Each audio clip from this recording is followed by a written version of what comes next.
Ready? 5 seconds. Mr. Speaker, I have already submitted in my speeches on the general discussion that the grievances of the staff are mounting and there is growing discontent. I have to add that the staff are not well treated. The concessions which were enjoyed by them during the last 5 years are being withdrawn by the railway administration one after the other. I can quote certain instances. With regard to pass facilities, I can say that the quantum of passes already issued are now reduced. For instance, persons who were drawing rupees 300 on or before 3rd May 1968 are considered to have qualified for second class passes, whereas those who are getting that pay after that day are disqualified for second class passes. With regard to the privilege ticket orders, there is curtailment. Another factor is the retired railway employees were getting passes and that is now being reduced to the minimum.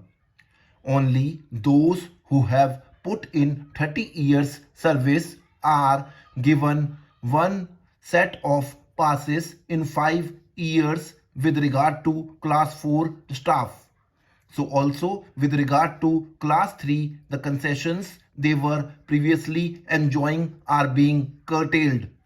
With regard to the workshop or loco shed men who are entitled to take half a day off previously, that right has now been deprived and the railway board had said that even if these men take half a day's leave, that will be treated as equal to 1 day's leave.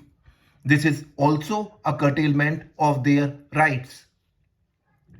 With regard to gratuity, there is a new innovation made now.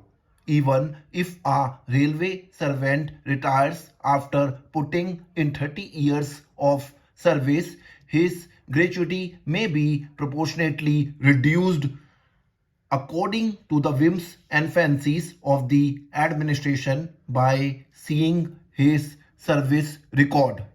This is a very wrong thing and it is a new attack on the railwaymen. The railwaymen enjoyed medical facilities not only for themselves but also for their wives and children, and even their dependents got the facilities. Now, the right of medical treatment in respect of the dependents is denied and I do not know the reason for it. I do not understand the difference between matriculation and non-matriculation qualification in the case of the running staff. They do the same work, but why should there be differences in the work and pay? A driver who has passed matriculation gets rupees 20 more. Last year, when I raised this question, the railway minister said that knowledge of Hindi or other vernacular is to be encouraged. In spite of that assurance, the matriculation qualification is still insisted upon, for which there is no justification given. With regard to the Payment of Wages Act, the Railway Board refuses to accept certain sections of the Act. Whenever a railway servant is suspended on reinstatement, he is given full pay for the period of suspension. In fact, that was the judgment of the Bombay High Court. Any curtailment of full pay during the period of suspension is ultra vires and is against the Payment of Wages Act.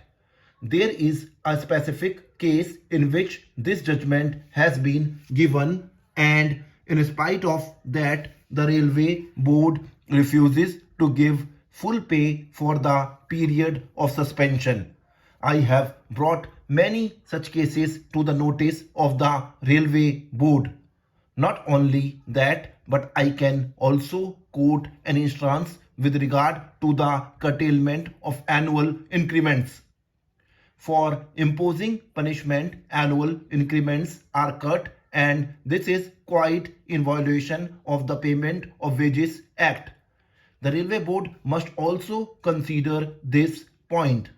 A third violation is reduction to a lower scale.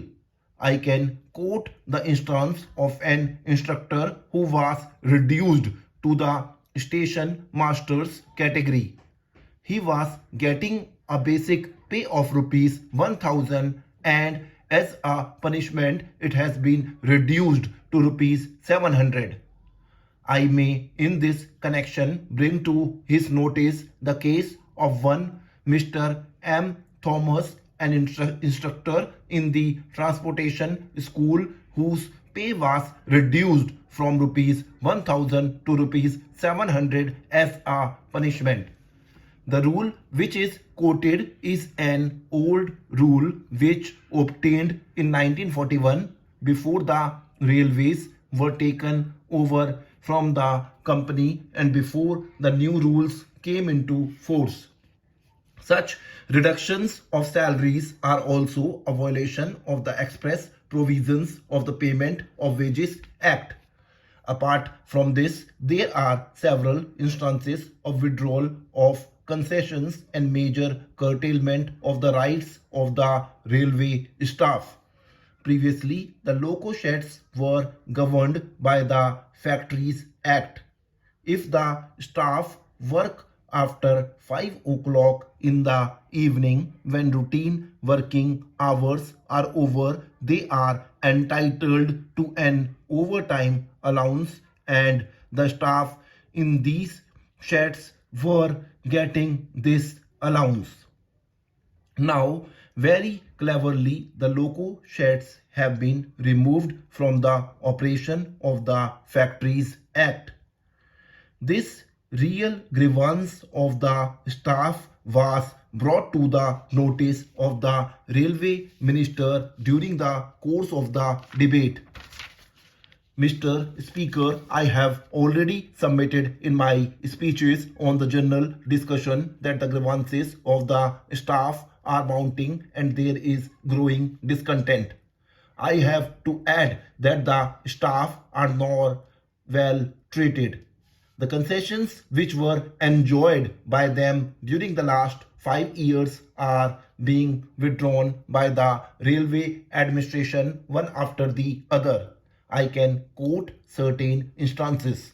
With regard to pass facilities, I can say that the quantum of passes already issued are now reduced. For instance, persons who were drawing rupees 300 on or before 3rd May 1968 are considered to have qualified for second class passes, whereas those who are getting that pay after that day are disqualified for second class passes. With regard to the privilege ticket orders, there is curtailment. Another factor is the retired railway employees were getting passes, and that is now being reduced to the minimum. Stop.